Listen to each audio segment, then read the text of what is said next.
Hey there, my name is Chris, and today on C# and Sensors, we are going to use a thermistor to get temperature of an object or a room. Let's go take a look at how this works. In a previous video, I showed you how to get the temperature of the room, basically the ambient temperature. I'll put a link up here for that. Sometimes you want to get something that is a temperature of an object. You could use this for a room, but typically you could use something like this, right? So this is a thermistor here. They come in different varieties. Here's one here that allows you to clamp it like onto a pipe. So we've got this thermistor here. You can put it on a pipe, use a pipe clamp. Here is one that can go into a duct. So you just drill a hole and then it's got a couple of screw holes. You can drive that in.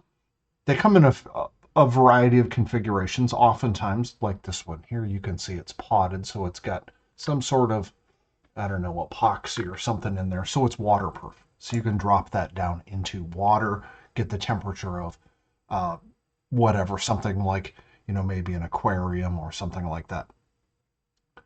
The point is, they come in a lot of varieties and they are really inexpensive. They're also extremely easy to hook up. So let's take a look at, generally speaking, how they work, how you wire them up, and then let's write some code to show you how to get the value from one. The way a thermistor works is really it's just got two wires here, and it acts as a variable resistor.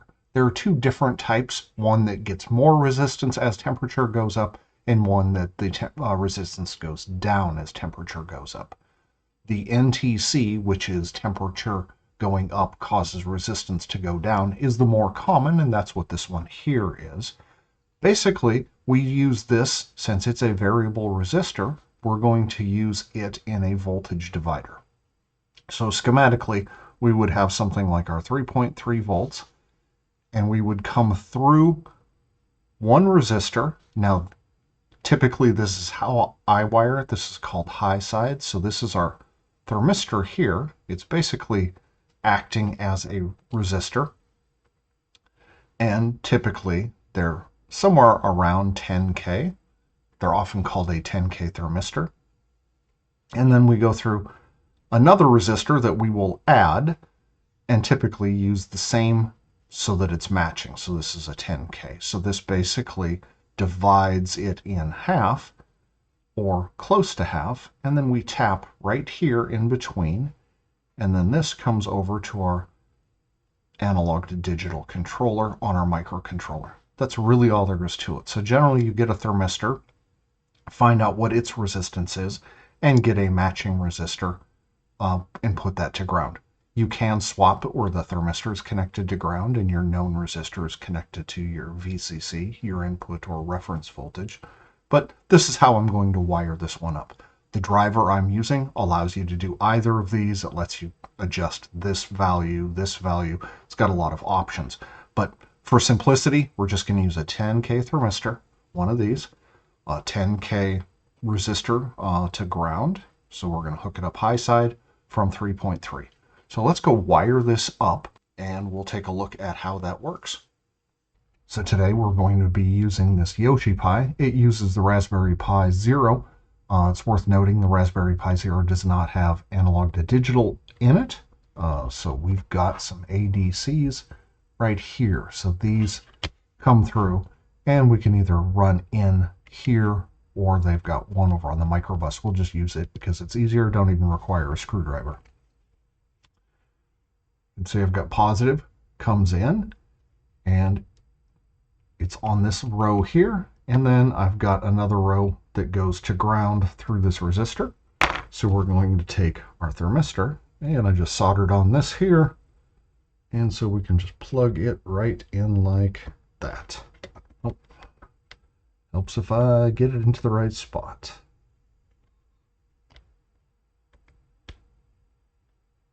Just like that.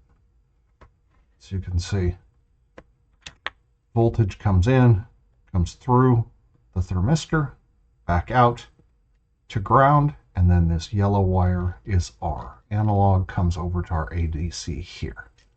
So let's go write some code to use this.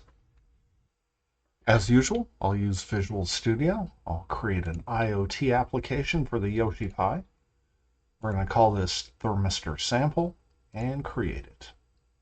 Now the thermistors are in a package in Meadow Foundation called Thermistor. So we'll just manage our packages and do a search. And the easiest way to find this is just to look for thermistor. And then we can install that package. Once we have the package, we can go over here to our application and we'll define and create that.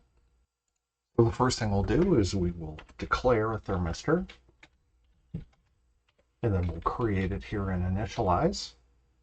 Now here we have to provide it a few different things. First, we're going to provide it that analog input port.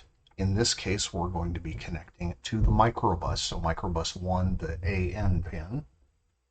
And then we're going to create an analog input port. Next, we can pass in what our reference resistor is, that resistor connected to ground, and this is a 10K ohm. Then the type of the thermistor, this is an NTC. Again, there is also the PTC. Then we can say where it is.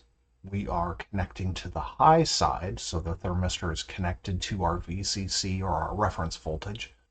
We're connected to 3.3 for the high side, so our input.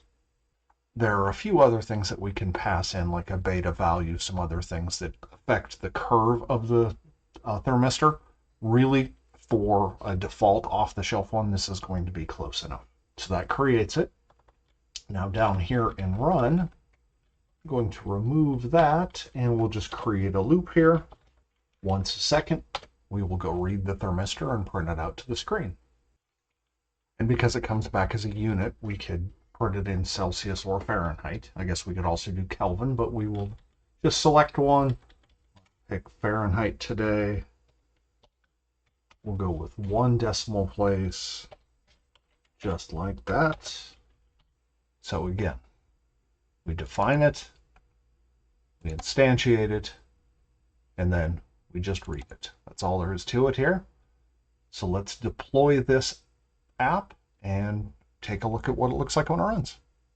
You can see we've got our temperature here, and if I just warm up the thermistor just by holding it, you'll see the temperature goes up.